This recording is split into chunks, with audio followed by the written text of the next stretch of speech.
ನಮಸ್ಕಾರ ಸ್ನೇಹಿತರೆ, ನ್ಯೂಸ್ ಶೋಗೆ ಸ್ವಾಗತ. ನಾನು ಶಿವರಾಜ್ ಬಾಣಂಕಿ. ಪುಷ್ಪ 2 ಸಖತ್ ಹೈಪ್ ಕ್ರಿಯೇಟ್ ಮಾಡಿರುವ ಸಿನಿ ರಸಿಕರು ಕಾತರದಿಂದ ಕಾಯ್ತಾ ಇದ್ದ ಸಿನಿಮಾ ರಿಲೀಸ್ಗೂ ಮೊದಲೇ ದಾಖಲೆಯನ್ನ ಬರೆದಿದೆ.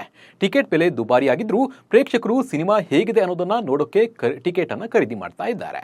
ಹಾಕಿದ ಬಂಡವಾಳವನ್ನ ಈಗಾಗಲೇ ತೆಗೆದಿರುವ ಚಿತ್ರತಂಡ ಎಷ್ಟು ಕೋಟಿ ಗಳಿಸುತ್ತೆ ಅನ್ನೋ ಲೆಕ್ಕಾಚಾರ ಕೂಡ ಶುರುವಾಗಿದೆ. ಸಿನಿಮಾ ವಿಮರ್ಶೆ ಕೂಡ ಹೊರಬೀಳ್ತಾ ಇದ್ದು ಸಿನಿಮಾ ಬಾಕ್ಸ್ ಆಫೀಸ್ ಪುಡಿ ಮಾಡೋದು ಪಕ್ಕ ಅನ್ನೋ ಮಾತು ಕೂಡ ಕೇಳಿ ಬರ್ತಾ ಇದೆ. ಹಾಗಿದ್ರೆ ಪುಷ್ಪ ಸಿನಿಮಾ ಹೇಗಿದೆ? ರಿಲೀಸ್ಗೂ ಮುಂಚೆ ಎಷ್ಟು ಕೋಟಿ ಕಲೆಕ್ಷನ್ ಮಾಡಿತ್ತು? ಇದರಲ್ಲಿ ನಟಿಸಿದ ಸ್ಟಾರ್ ನಟರಿಗೆ ಎಷ್ಟೆಷ್ಟು ಕೋಟಿ ಸಂಭಾವನೆ ನೀಡಲಾಗಿದೆ ಅನ್ನೋ ಕಂಪ್ಲೀಟ್ ಮಾಹಿತಿ ಜೊತೆ ಸಾಕಷ್ಟು ಸುದ್ದಿಗಳನ್ನ ನೋಡೋಣ. ನೀವು ಸುದ್ದಿ ಅನ್ನದ ಸಬ್ಸ್ಕ್ರೈಬರ್ ಆಗೋದನ್ನ ಮರಿಬೇಡಿ. ಸುಕುಮಾರ್ ನಿರ್ದೇಶನದಲ್ಲಿ ಮೂಡಿ ಬಂದಿರುವ ಪುಷ್ಪ 2 ದಿ ರೂಲ್ ಸಿನಿಮಾ ನೋಡೋಕೆ ಲಕ್ಷಾಂತರ ಅಭಿಮಾನಿಗಳು ಕಾತರದಿಂದ ಕಾಯ್ತಾ ಇದ್ದಾರೆ. ತೆಲುಗು ಜೊತೆಗೆ ಕನ್ನಡ, ತಮಿಳು, ಹಿಂದಿ ಮತ್ತು ಮಲಯಾಳಂನಲ್ಲಿ ಮೋಡಿ ಮಾಡ್ತಾ ಇದ್ದು ಸಿನಿಮಾ ಟಿಕೆಟ್ ಬೆಲೆ ದುಬಾರಿಯಾಗಿದೆ. ಅಡ್ವಾನ್ಸ್ ಬುಕಿಂಗ್ನಲ್ಲೇ ಕೋಟಿ ಗಳಿಸಿದೆ ಚಿತ್ರತಂಡ. ಆದರೆ ಈ ಸಿನಿಮಾದ ಒಂದು ಟಿಕೆಟ್ 3,000 ರೂಪಾಯಿ ತನಕವಿದ್ದು ಅಭಿಮಾನಿಗಳು ಶಾಕ್ ಆಗಿದ್ದಾರೆ. ಕರ್ನಾಟಕದಲ್ಲಿ ಕೂಡ 1,000ದಿಂದ 2,000 ಹೀಗೆ ಟಿಕೆಟ್ ಬೆಲೆ ಹೆಚ್ಚಿಸಿದ್ದಾರೆ. ಇಷ್ಟು ಹಣ ಕೊಟ್ಟು ನೋಡುವಂಥದ್ದು ಏನಿದೆ ಎಂದು ಕೆಲವರು ತಲೆ ಕೆಡಿಸಿಕೊಂಡಿದ್ದಾರೆ. ಆಂಧ್ರ, ತೆಲಂಗಾಣದಲ್ಲಿ ಕೂಡ ಟಿಕೆಟ್ ದರ ಹೆಚ್ಚಿಸಲಾಗಿದೆ.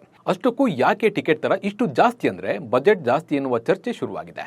ಪುಷ್ಪ 2 ಚಿತ್ರದ ಬಜೆಟ್ ಜಾಸ್ತಿ, ಅದನ್ನ ವಾಪಸ್ ಪಡಿಬೇಕು ಅಂದ್ರೆ ಟಿಕೆಟ್ ದರ ಹೆಚ್ಚಿಸಲೇಬೇಕು ಎಂದು ಆಂಧ್ರ, ತೆಲಂಗಾಣ ಸರ್ಕಾರದ ಬಳಿ ಚಿತ್ರತಂಡ ಅನುಮತಿ ಪಡೆದಿದೆ ಅನ್ನೋ ಚರ್ಚೆ ನಡೀತಾ ಇದೆ. ಕೆಲ ವರ್ಷಗಳಿಂದ ಆಂಧ್ರ, ತೆಲಂಗಾಣದಲ್ಲಿ ದೊಡ್ಡ ಸಿನಿಮಾಗಳಿಗೆ ಮನಸೋ ಇಚ್ಛೆ ಟಿಕೆಟ್ ದರ ಹೆಚ್ಚಿಸುವ ಅವಕಾಶ ಇಲ್ಲ.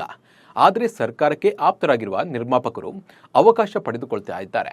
ಒಂದು ಅಂದಾಜಿನ ಪ್ರಕಾರ ಪುಷ್ಪ 2 ಬಜೆಟ್ 500 ಕೋಟಿ ದಾಟಿದೆ ಎನ್ನಲಾಗ್ತಾ ಇದೆ. ಅದಕ್ಕೆ ಕಾರಣ ಕಲಾವಿದರು ಮತ್ತು ತಂತ್ರಜ್ಞರ ಸಂಭಾವನೆ. ಕ್ರೇಜ್ಗೆ ತಕ್ಕಂತೆ ಕಲಾವಿದರು ಸಂಭಾವನೆ ಕೇಳಿ ಪಡೆದಿದ್ದಾರೆ. ಅದನ್ನು ವಾಪಸ್ ಪಡೆಯಲು ನಿರ್ಮಾಪಕರು ಈಗ ಟಿಕೆಟ್ ದರ ಹೆಚ್ಚಿಸುವ ಸಾಹಸಕ್ಕೆ ಕೈ ಹಾಕಿದ್ದಾರೆ ಎಂದು ಹೇಳಲಾಗ್ತಾ ಇದೆ. ಈಗಾಗಲೇ ಸಿನಿಮಾ 1,000 ಕೋಟಿಗೂ ಅಧಿಕ ಪ್ರೀ ರಿಲೀಸ್ ಬಿಸಿನೆಸ್ ಮಾಡಿದೆ. ಹಾಗಿದ್ರೆ ಯಾವ್ಯಾವ ನಟರಿಗೆ ಎಷ್ಟೆಷ್ಟು ಸಂಭಾವನೆಯನ್ನ ಪಡೆದಿದ್ದಾರೆ ಅಥವಾ ಕೊಟ್ಟಿದ್ದಾರೆ ಅಂತ ನೋಡೋಣ ಬನ್ನಿ. ಪುಷ್ಪ ಚಿತ್ರದಲ್ಲಿ ಪುಷ್ಪರಾಜ್ ಪ್ರೇಯಸಿ ಆಗಿ ರಶ್ಮಿಕಾ ಮಂದಣ್ಣ ಮಿಂಚಿದ್ರು. ಇಬ್ಬರ ಕೆಮಿಸ್ಟ್ರಿ ವರ್ಕ್ ಆಗಿತ್ತು. ಇದೀಗ ಸೀಕ್ವೆಲ್ನಲ್ಲಿ ಕತೆ ಮುಂದುವರಿತಾ ಇದೆ. ನಾಯಕನ ಹೆಂಡತಿ ಪಾತ್ರ ಮುಂದುವರೆದಿದೆ. ಹೀಗಾಗಿ 10 ಕೋಟಿ ರೂಪಾಯಿವರೆಗೆ ಕೊಡಗಿನ ಕುವರಿ ಸಂಭಾವನೆ ಪಡೆದಿದ್ದಾರೆ ಎನ್ನುವ ಮಾತು ಕೂಡ ಕೇಳಿ ಬರ್ತಾ ಇದೆ. ಇನ್ನು ಪುಷ್ಪ ಚಿತ್ರದ ನಿರ್ದೇಶಕರು ಸುಕುಮಾರ್ ವೆಬ್ ಸೀರೀಸ್ ಮಾಡಲು ಬರೆದಿದ್ದ ಕಥೆಯನ್ನ ಸಿನಿಮಾ ರೂಪಕ್ಕೆ ತಂದಿದ್ರು. ಪಾರ್ಟ್ 1 ಬ್ಲಾಕ್ ಬಾಸ್ಟರ್ ಹಿಟ್ ಆಗಿತ್ತು. ಹಾಗಾಗಿ ಸೀಕ್ವೆಲ್ ಮೇಲೆ ನಿರೀಕ್ಷೆ ಹೆಚ್ಚಾಗಿತ್ತು. ಇದೀಗ ಪುಷ್ಪ 2ಗಾಗಿ 40ರಿಂದ 50 ಕೋಟಿ ರೂಪಾಯಿ ಸಂಭಾವನೆ ಜೊತೆಗೆ ಲಾಭದಲ್ಲಿ ಪಾಲು ಪಡೆಯಲು ಸುಕುಮಾರ್ ನಿರ್ಧರಿಸಿದ್ದಾರೆ ಎನ್ನುವ ಚರ್ಚೆ ಕೂಡ ನಡೀತಿದೆ. ಸ್ಪೆಷಲ್ ಸಾಂಗ್ನಲ್ಲಿ ಬೆಂಗಳೂರು ಬೆಡಗಿ ಶ್ರೀಲೀಲಾ ಕುಣಿದಿದ್ದಾರೆ. ಕಿಸ್ಸಿಂಗ್ ಎಂದು ಪುಷ್ಪರಾಜ್ ಜೊತೆ ಬಿಂದಾಸ್ ಡ್ಯಾನ್ಸ್ ಮಾಡಿದ್ದಾರೆ. ಅದಕ್ಕಾಗಿ 2 ಕೋಟಿ ರೂಪಾಯಿ ಸಂಭಾವನೆ ಪಡೆದಿದ್ದಾರೆ ಎನ್ನುವ ಮಾತು ಕೂಡ ಕೇಳಿ ಬರ್ತಾ ಇದೆ. ಇನ್ನು ಪುಷ್ಪ 2 ಚಿತ್ರದ ಮತ್ತೊಂದು ಪ್ರಮುಖ ಪಾತ್ರ ಬನ್ವರ್ ಸಿಂಗ್ ಶೇಖಾವತ್. ಪ್ರೀಕ್ವೆಲ್ನಲ್ಲಿ ಕ್ಲೈಮ್ಯಾಕ್ಸ್ ವೇಳೆಗೆ ಆ ಪಾತ್ರ ಪರಿಚಯವಾಗಿತ್ತು. ಸೀಕ್ವೆಲ್ನಲ್ಲಿ ಪುಷ್ಪರಾಜ್ ಅರ್ಭಟಕ್ಕೆ ಅಡ್ಡಗಾಲ ಹಾಕುವ ಈ ಪಾತ್ರದಲ್ಲಿ ಫಹದ್ ನಟಿಸಿದ್ದಾರೆ. ಇದಕ್ಕಾಗಿ 8 ಕೋಟಿ ರೂಪಾಯಿ ಜೇಬಿಗಿಳಿಸಿದ್ದಾರೆ ಎನ್ನಲಾಗ್ತಾ ಇದೆ. ಅಲ್ಲು ಅರ್ಜುನ್ ಪುಷ್ಪ ಬ್ರ್ಯಾಂಡ್ನ ಒಡೆಯ. ಪುಷ್ಪ 2 ಚಿತ್ರಕ್ಕಾಗಿ ಅಲ್ಲು ಅರ್ಜುನ್ 300 ಕೋಟಿ ರೂಪಾಯಿ ಸಂಭಾವನೆ ಪಡೆದಿದ್ದಾರೆ ಎಂದು ವರದಿಯಾಗಿದೆ. ಇದು ನಿಜವೋ ಸುಳ್ಳೋ ಗೊತ್ತಿಲ್ಲ.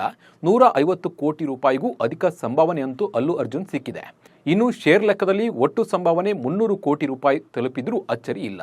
ಅಲ್ಲು ಅರ್ಜುನ್ಗೆ ಪುಷ್ಪ 2 ಚಿತ್ರದಷ್ಟು ಹೈಪ್ ಅವರ ಯಾವ ನಟನೆಯ ಚಿತ್ರಕ್ಕೂ ಸಿಕ್ಕಿಲ್ಲ ಅನ್ನೋದು ವಿಶೇಷ. ಈ ಸಿನಿಮಾ ಸುಮಾರು 12,000 ಸ್ಕ್ರೀನ್ಗಳಲ್ಲಿ ಮೋಡಿ ಮಾಡಲಿದೆ. ಕೇವಲ ಅಡ್ವಾನ್ಸ್ ಬುಕಿಂಗ್ನಿಂದಲೇ ಬರೋಬ್ಬರಿ 100 ಕೋಟಿ ರೂಪಾಯಿ ಹೆಚ್ಚು ಹರಿದು ಬಂದಿದೆ. ಹೀಗಾಗಿ ಮೊದಲ ದಿನದ ಕಲೆಕ್ಷನ್ 200ರಿಂದ 250 ಕೋಟಿ ರೂಪಾಯಿ ಅಥವಾ 300 ಕೋಟಿ ರೂಪಾಯಿ ಆಗಬಹುದು ಅನ್ನೋ ಲೆಕ್ಕಾಚಾರ ಕೂಡ ಹಾಕಲಾಗಿದೆ. ಮೊದಲ 4 ದಿನದಲ್ಲೇ ಸಿನಿಮಾದ ಕಲೆಕ್ಷನ್ ಸಾವಿರಾರು ಕೋಟಿ ರೂಪಾಯಿ ಸಮೀಪಿಸಿದ್ರೂ ಅಚ್ಚರಿ ಇಲ್ಲ. ಸದ್ಯ ಪ್ರೀ ಬುಕಿಂಗ್ನಿಂದ ಭಾರತದಲ್ಲಿ 70 ಕೋಟಿ ರೂಪಾಯಿ ಹರಿದು ಬಂದರೆ ವಿದೇಶದಲ್ಲಿ 30 ಕೋಟಿ ರೂಪಾಯಿ ಕಲೆಕ್ಷನ್ ಆಗಿದೆ. 2024ರಲ್ಲಿ ಅತಿ ಹೆಚ್ಚು ಗಳಿಕೆ ಮಾಡಿದ ಚಿತ್ರ ಎಂಬ ಹೆಗ್ಗಳಿಕೆ ಈ ಚಿತ್ರದ ಪಾಲಾಗಲಿದೆ ಅನ್ನೋದು ಸಾಕಷ್ಟು ಜನರ ಅಭಿಪ್ರಾಯ. ಪುಷ್ಪ 2 ಸಿನಿಮಾ ಯಾವ ಸಿನಿಮಾದ ಮುಂದೆ ತಗ್ಗದೆ ಹಿಂದಿನ ಎಲ್ಲ ದಾಖಲೆಗಳನ್ನು ಉಡಿಸ್ ಮಾಡೋದು ಪಕ್ಕ ಅನ್ನೋ ಮಾತು ಕೂಡ ಕೇಳಿ ಬರ್ತಾ ಇದೆ. ರಾಜ್ಯ ಬಿಜೆಪಿಯಲ್ಲಿರುವ ಬಣ ಬಡಿದಾಟ ಸದ್ಯಕ್ಕೆ ಮುಗಿಯೋ ತರ ಕಾಣ್ತಾ ಇಲ್ಲ. ಆಡಳಿತ ಪಕ್ಷಕ್ಕಿಂತ ವಿರೋಧ ಪಕ್ಷವೇ ಸಖತ್ ಸೌಂಡ್ ಮಾಡ್ತಾ ಇದೆ. ವಿಜೇಂದ್ರ ಬಣ ಮತ್ತು ಯತ್ನಾಳ್ ಬಣದ ಬಡಿದಾಟ ದಿಲ್ಲಿ ಅಂಗಳಕ್ಕೆ ಹೋಗಿದ್ದು ಇದಕ್ಕೆ ಬ್ರೇಕ್ ಬೀಳುವ ಲಕ್ಷಣಗಳು ಸಹ ಕಾಣ್ತಾ ಇಲ್ಲ. ದೆಹಲಿಯಲ್ಲಿ ಯತ್ನಾಳ್ ಬೀಡು ಬಿಟ್ಟು ವರಿಷ್ಠರಿಗೆ ವಕ್ಫ್ ಹೋರಾಟದ ವರದಿ ಒಪ್ಪಿಸಿ ತನ್ನ ಬಣದ ಬಗ್ಗೆ ಸಹ ಮಾಹಿತಿ ನೀಡಿದ್ದಾರೆ. ಇತ್ತ ವಿಜೇಂದ್ರ ವಕ್ಫ್ ವಿರುದ್ಧ ಈಗ ಹೋರಾಟ ಆರಂಭಿಸಿದ್ದಾರೆ. ಹಾಗೆ ಆರ್ ಅಶೋಕ್ ಕೂಡ ಸಾಕಷ್ಟು ಕುತೂಹಲವನ್ನು ಮೂಡಿಸಿದೆ. ಅಂದರೆ ಅವರ ನಡೆ ಕೂಡ ಆರ್ ಅಶೋಕ್ ಅವರ ನಡೆ ಸಾಕಷ್ಟು ಕುತೂಹಲವನ್ನು ಮೂಡಿಸಿದೆ. ಹಾಗಿದ್ರೆ ಏನೆಲ್ಲ ಡೆವಲಪ್ಮೆಂಟ್ ಆಗಿದೆ ಅನ್ನೋದನ್ನು ನೋಡೋಣ ಬನ್ನಿ. ವಕ್ಫ್ ವಿಚಾರವಾಗಿ ಬಿಜೆಪಿ ರಾಜ್ಯಾಧ್ಯಕ್ಷ BY ವಿಜೇಂದ್ರಗೆ ಸೆಡ್ಡು ಹೊಡೆದಿರುವ ಯತ್ನಾಳ್ ಬಣ ಸಮರ ಮುಂದುವರಿಸಿದೆ. ಇದೀಗ ಬಿಜೆಪಿಯೊಳಗಿನ ನಾಯಕರೇ ಕೆಲವರು ಯತ್ನಾಳ್ ಬಗ್ಗೆ ಸಾಫ್ಟ್ ಕಾರ್ನರ್ ಹೊಂದಿದ್ದಾರೆ. ಮತ್ತೊಂದು ಕಡೆ ಆರ್ ಅಶೋಕ್ ನಡೆ ತೀವ್ರ ಕುತೂಹಲವನ್ನ ಕೆರಳಿಸಿದೆ. ಕೆಲವರು ವಿಜೇಂದ್ರ ಪರವಾಗಿ ಭರ್ಜರಿ ಬ್ಯಾಟಿಂಗ್ ಮಾಡುವವರ ಬಣ ಒಂದ್ ಕಡೆಯಾದರೆ ಮತ್ತೊಂದಷ್ಟು ಜನರು ಯತ್ನಾಳ್ ಬೆಂಬಲಕ್ಕೆ ನಿಂತಿದ್ದಾರೆ.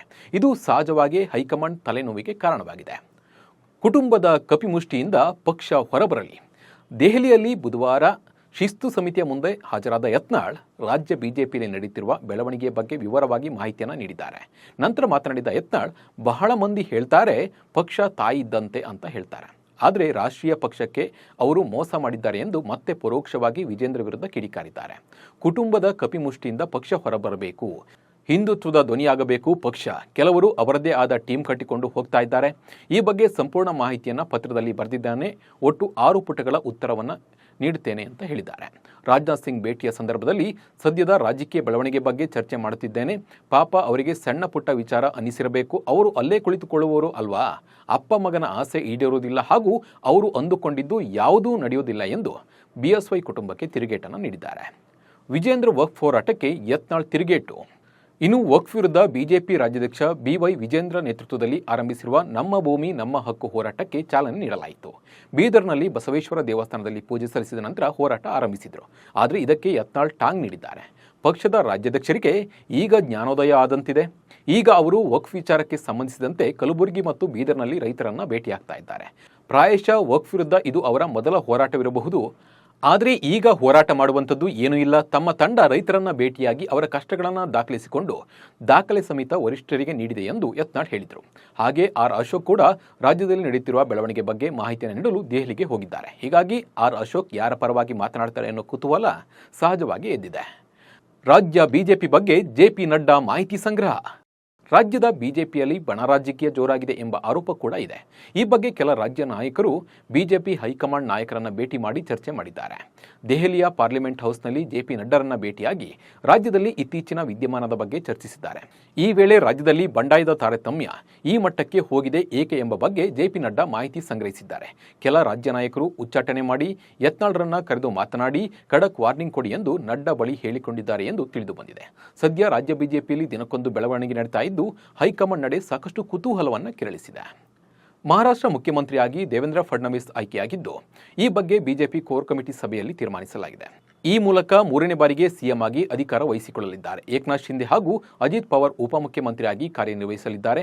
ಡಿಸೆಂಬರ್ 5ರಂದು ಹೊಸ ಸರ್ಕಾರದ ಪ್ರಮಾಣ ವಚನ ಕಾರ್ಯಕ್ರಮಕ್ಕೆ ಮುಂಬೈನ ಆಜಾದ್ ಮೈದಾನದಲ್ಲಿ ಸಿದ್ಧತೆಗಳು ಭರದಿಂದ ಸಾಗಿವೆ. ಪ್ರಧಾನಿ ನರೇಂದ್ರ ಮೋದಿ, ಕೇಂದ್ರ ಗೃಹ ಸಚಿವ ಅಮಿತ್ ಶಾ, ಬಿಜೆಪಿ ಅಧ್ಯಕ್ಷ ಜೆಪಿ ನಡ್ಡಾ ಸೇರಿದಂತೆ 2,000 ಗಣ್ಯರು, 40,000ಕ್ಕೂ ಅಧಿಕ ಕಾರ್ಯಕರ್ತರು ಕಾರ್ಯಕ್ರಮದಲ್ಲಿ ಭಾಗಿಯಾಗಲಿದ್ದಾರೆ ಎಂದು ತಿಳಿದು ಬಂದಿದೆ. ಪಂಜಾಬ್ನ ಮಾಜಿ ಡಿಸಿಎಂ ಹಾಗೂ ಅಕಾಲಿ ದಳದ ನಾಯಕ ಸುಖಬೀರ್ ಬಾದಲ್ ಮೇಲೆ ಗುಂಡಿನ ದಾಳಿ ನಡೆದಿದೆ. ಸುಖಬೀರ್ ಬಾದಲ್ ಅಮೃತಸರ್ನಲ್ಲಿರುವ ಗೋಲ್ಡನ್ ಟೆಂಪಲ್ ಶುಚಿಗೊಳಿಸಲು ಹೋಗಿದ್ದ ವೇಳೆ ಕೃತ್ಯ ನಡೆದಿದೆ. ಸುಖಬೀರ್ಗೆ ಶೌಚಾಲಯ ಸ್ವಚ್ಛಗೊಳಿಸಲು ಹಾಗೂ ಕಸ ಗುಡಿಸುವ ಶಿಕ್ಷೆಯನ್ನ ಸಿಖರ್ ಸರ್ವೋಚ್ಚ ಧಾರ್ಮಿಕ ಸಂಸ್ಥೆ ಅಕಾಲ್ ತಖ್ತ್ ವಿಧಿಸಿತ್ತು. ಅದರನ್ವಯ ಗೋಲ್ಡನ್ ಟೆಂಪಲ್ನಲ್ಲಿ ಕಸ ಗುಡಿಸುತ್ತಿದ್ದ ಸಮಯದಲ್ಲಿ ಬಾದಲ್ ಮೇಲೆ ದಾಳಿ ನಡೆಸಲಾಗಿದೆ. ಗುರುದ್ವಾರದ ಪ್ರಮುಖ ದ್ವಾರದ ಮುಂದೆ ಈ ಒಂದು ದಾಳಿ ನಡೆದಿದ್ದು ಗುಂಡಿನ ದಾಳಿ ನಡೆಸಿದ ವ್ಯಕ್ತಿಯನ್ನ ಪೊಲೀಸರು ವಶಕ್ಕೆ ಪಡೆದಿದ್ದಾರೆ. ಲೋಕಸಭೆ ವಿರೋಧ ಪಕ್ಷದ ನಾಯಕ ರಾಹುಲ್ ಗಾಂಧಿ ಮತ್ತು ವೈನಾಡು ಸಂಸದೆ ಪ್ರಿಯಾಂಕಾ ಗಾಂಧಿ ವಾದ್ರಾ ಅವರ ಬೆಂಗಾವಲು ವಾಹನವನ್ನು ಗಾಜಿಪುರ್ ಗಡಿಯಲ್ಲಿ ತಡೆಹಿಡಿಯಲಾಯಿತು. ಇಬ್ಬರು ನವದೆಹಲಿಯಿಂದ ಉತ್ತರ ಪ್ರದೇಶದ ಸಂಬಾಲ್ಗೆ ತೆರಳುತ್ತಾ ಇದ್ರು. ಈ ಸಂದರ್ಭದಲ್ಲಿ ಅವರನ್ನ ಗಾಜಿಪುರ ಗಡಿಯ ಬಳಿ ನಿಲ್ಲಿಸಲಾಯಿತು. ಬೆಂಗಾವಲು ಪಡೆಯನ್ನ ತಡೆಯಲು ಪೊಲೀಸರು ಸುತ್ತಲೂ ಬ್ಯಾರಿಕೇಡ್ಗಳನ್ನು ಹಾಕಿದ್ರು. ಈ ವೇಳೆ ಬೆಂಗಾವಲು ಪಡೆಯನ್ನ ತಡೆಹಿಡಿದ ವೇಳೆ ಪೊಲೀಸರು ಹಾಗೂ ಕಾಂಗ್ರೆಸ್ ಕಾರ್ಯಕರ್ತರ ನಡುವೆ ತೀವ್ರ ವಾಗ್ವಾದ ನಡೆಯಿತು. ವಿನೋದ್ ಕಾಂಬ್ಲಿ ಹಾಗೂ ಸಚಿನ್ ತೆಂಡೂಲ್ಕರ್ ಅಪರೂಪದ ಸಂದರ್ಭಕ್ಕೆ ಸಾಕ್ಷಿಯಾದರು. ಈ ವಿಡಿಯೋ ಸೋಷಿಯಲ್ ಮೀಡಿಯಾದಲ್ಲಿ ಸಖತ್ ವೈರಲ್ ಆಗ್ತಾ ಇದೆ. ಒಟ್ಟಿಗೆ ಅಂತಾರಾಷ್ಟ್ರೀಯ ಕ್ರಿಕೆಟ್ನಲ್ಲಿ ಮೈಲುಗಲ್ಲುಗಳನ್ನು ಸೃಷ್ಟಿಸಿದ ಸಚಿನ್ ಹಾಗೂ ವಿನೋದ್ ಕಾಂಬ್ಲಿ ಅವರ ಈ ಜೋಡಿ ಬಹಳ ವರ್ಷಗಳಿಂದ ಬೇರೆ ಬೇರೆ ಆಗಿದ್ರು. ಇವರಿಬ್ಬರ ಸ್ನೇಹದಲ್ಲಿ ಕೆಲವೊಂದು ಭಿನ್ನಾಭಿಪ್ರಾಯಗಳು ಕೇಳಿಬಂದಿತ್ತು. ಮುಂಬೈನಲ್ಲಿ ಇವರಿಬ್ಬರ ಬಾಲ್ಯದ ಕೋಚ್ ಮೆಮೋರಿಯಲ್ ಕಾರ್ಯಕ್ರಮದಲ್ಲಿ ಭಾಗಿಯಾಗಿ ಭೇಟಿಯಾಗಿದ್ದಾರೆ. ಸಚಿನ್ ತೆಂಡೂಲ್ಕರ್ ಅವರೇ ಕಾಂಬ್ಲಿ ಅವರ ಬಳಿ ಹೋಗಿ ಯೋಗಕ್ಷೇಮ ವಿಚಾರಿಸಿದ್ರು. ಸಚಿನ್ ಅವರನ್ನ ನೋಡಿದ ವಿನೋದ್ ಕಾಂಬ್ಲಿ ತಮ್ಮ ಸಂತೋಷದಲ್ಲಿ ಅವರ ಕೈಗಳನ್ನು ಗಟ್ಟಿಯಾಗಿ ಹಿಡಿದುಕೊಂಡ್ರು. ಈ ವಿಡಿಯೋ ಸಖತ್ ವೈರಲ್ ಆಗ್ತಾ ಇದೆ. ಇವಿಷ್ಟು ಇವತ್ತಿನ ನ್ಯೂಸ್ ಶೋ ಸುದ್ದಿಗಳು. ನಮಸ್ಕಾರ.